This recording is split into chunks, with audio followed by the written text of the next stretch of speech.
Siamo arrivati al termine di questo progetto Land of Wine Stars che ha portato particolare attenzione sul nostro territorio da parte sia dei nostri imprenditori ma anche degli opinionisti che vengono da fuori città. Ed oggi arriviamo con un testimone veramente importante.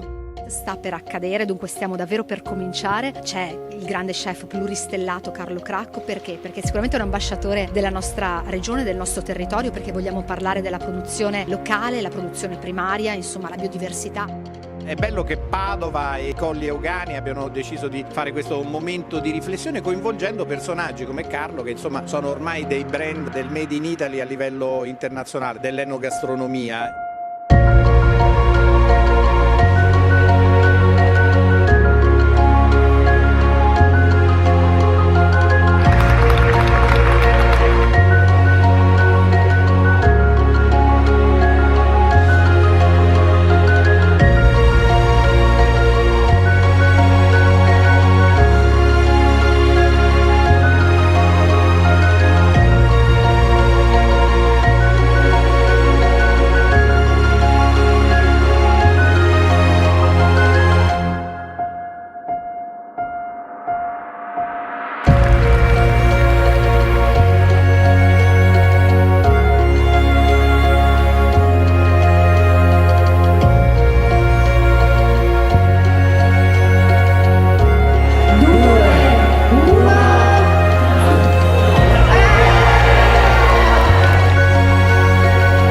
Gli ingredienti per l'avvio di un Natale per Padova grande, importante, con poi queste partecipazioni blasonate che rendono questa kermesse di primo livello nel panorama di quantomeno tutto il nord-est, se non di tutta Italia.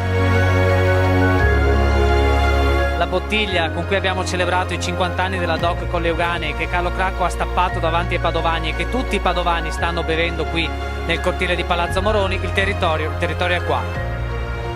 Con questo lavoro di squadra io devo ringraziare tutti loro, le associazioni, categorie e consorzio, perché solo grazie al lavoro di tutti è stato reso possibile questo grande successo. Mi sento di proporre un brindisi tutti assieme. Grazie.